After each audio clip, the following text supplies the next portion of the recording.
Good evening, everyone. This is your lecture in lieu of me being there in person tonight. My wife's getting a Good Apple Award, so I'm doing my husbandly duty in doing that. But tonight, a lot of what we do is on social class. Social class is a really big deal in sociology. You cannot understand anything in sociology without understanding class.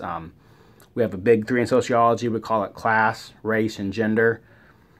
Of all the groups I had you sort yourselves into that open and out of class, they're kind of trivial. The big ones that always impact life chances are race, class, and gender gender even trumps race and class. It's a big deal.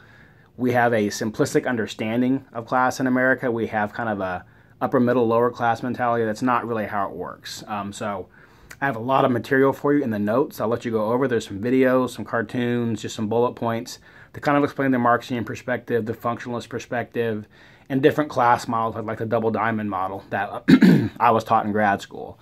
And class really has to do as much as with power as it does with money and where you fit in the economic scheme of things. So we're going to watch some videos for your discussion question. They're short little videos. Our exercise in class is what I'm going to have you do via this video.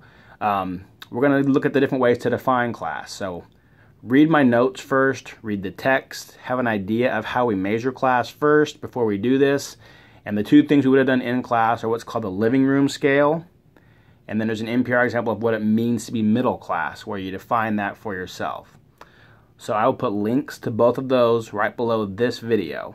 For the living room scale, it was written by a guy out of St. Louis. Actually, it's written almost 50 years ago. It's been updated a little bit.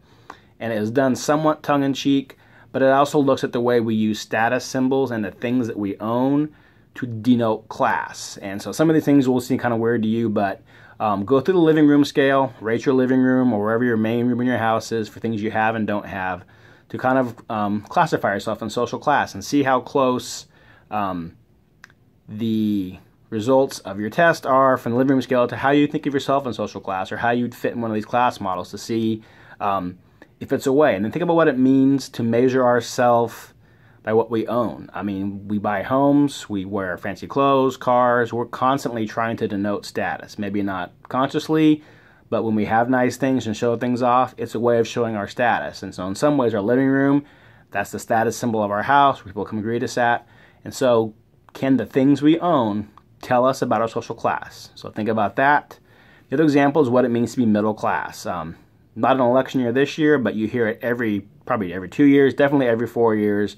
Middle class, middle class, middle class. And how we define that can be very different. Used to be the old idea of the American dream, white picket fence, 2.5 kids, 2 cars, a mortgage, that kind of thing. Is that the American dream to you? So NPR did an exercise in it, I think, actually 4 or 5 years ago now. And some of it's like, paying the bills, having the rent, go out to eat. Certain things that make you comfortably above the lower, above the lower, below the upper. Is that as simple as it is? Or how do you define middle class? So think about how you would define it yourself if you made the list. And we'll talk about these things kind of in summary next week in person and get your big ideas on class before we move on to race, which is another big topic. So we kind of hit our big three the next 3 weeks. Everyone have a great night, and I will see you all next week. Thank you. Bye.